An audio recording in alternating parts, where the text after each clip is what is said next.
Eu sou Mário Persona e essas são as respostas que eu dei aos que me perguntaram sobre a Bíblia. Você escreveu perguntando o que eu acho desses pregadores mirins nas igrejas, crianças que são colocadas no palco, no púlpito, para pregar, às vezes mais gritar do que falar qualquer coisa. Nós não temos qualquer fundamentação bíblica para colocar crianças pregando ou ensinando quando a igreja está reunida.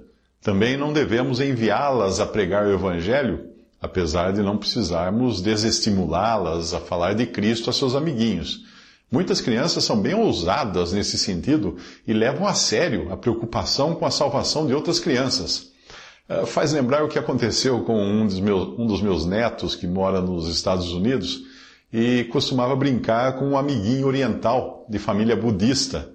Ele perguntou à sua mãe, a minha filha, se ele podia levar a Bíblia quando fosse brincar na casa do amiguinho. E a minha filha explicou que era melhor não levar, porque eles eram budistas e poderiam não gostar disso. Aí, quando ela foi buscá-lo na casa do amigo, meu neto saiu da casa com a Bíblia debaixo do braço, que ele tinha levado na mochila. E o seu argumento foi que o amiguinho precisava ser salvo, por isso ele levou a Bíblia para mostrar a ele os versículos que falam de salvação.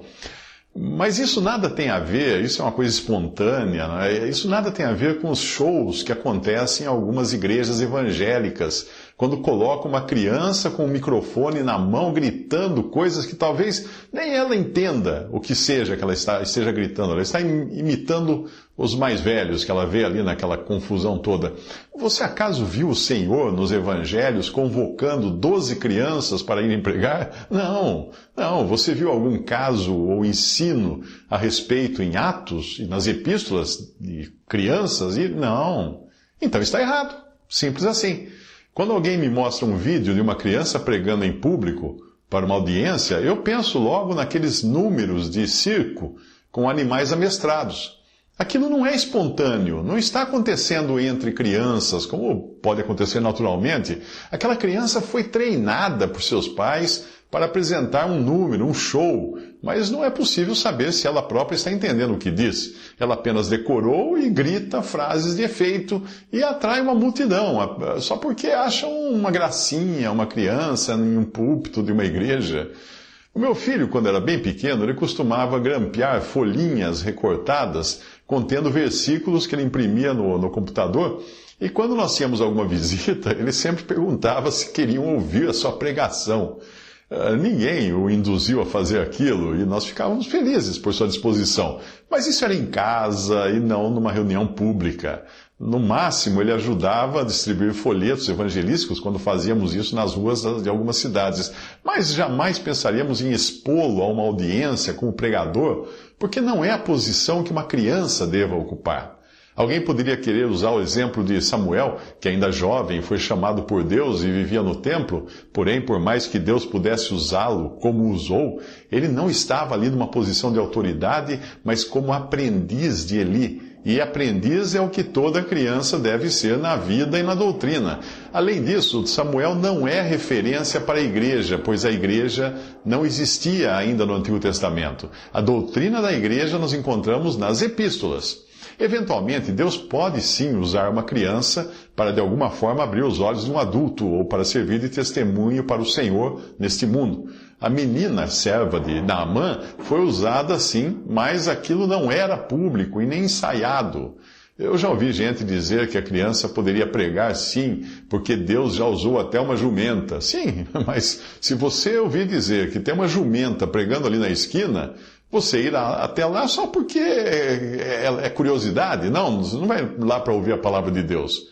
Ok, eu acabo de revelar a você a tática dessas igrejas que colocam crianças para atrair público e aumentar a receita como se faz em qualquer circo de macaquinhos amestrados. Não é surpresa que crianças pregadoras tenham surgido nas igrejas pentecostais no início do século XX, porque é dessas igrejas pentecostais, que também vêm muitas das modas e heresias que só trazem vergonha ao testemunho de Cristo no mundo. Uma criança que ainda não tem discernimento suficiente para distinguir o bem do mal, que precisa ainda ter seu caráter construído e fundamentado na palavra de Deus, corre o risco de ter sua vida destruída. A superexposição de crianças tem criado vítimas como muitas celebridades infantis que entram em depressão quando crescem e acabam o interesse nelas. Ninguém acha mais elas uma gracinha nos filmes, nas novelas, e elas acabam caindo em depressão. Talvez o melhor exemplo para nós seja do próprio Senhor, que não iniciou o seu ministério antes de atingir a idade adulta. Alguém poderia argumentar que aos 12 anos ele já teria pregado no templo de Jerusalém, mas não foi isso que aconteceu. Veja a passagem. E aconteceu que, passados 3 dias, o acharam no templo, assentado no meio dos doutores, ouvindo-os e interrogando-os. E todos os que o ouviam admiravam a sua inteligência e respostas. Lucas 2, 46 a 47. Ele não estava ali como uma criança precoce ou como um gênio superdotado se achando alguém, apesar de ele realmente ser Deus feito homem, não é? Ele estava ali em perfeita submissão aos mais velhos, não se colocando na posição de quem ensina, mas de quem aprende. Ainda que ele pudesse ensinar a todos eles, o que ele fazia era ouvi-los e fazer perguntas. E quando lhe perguntavam algo, claro, os anciãos ficavam admirados com as suas respostas. Visite respondi.com.br. Adquira os livros ou baixe e-books. Visite 3minutos.net. Baixe o aplicativo.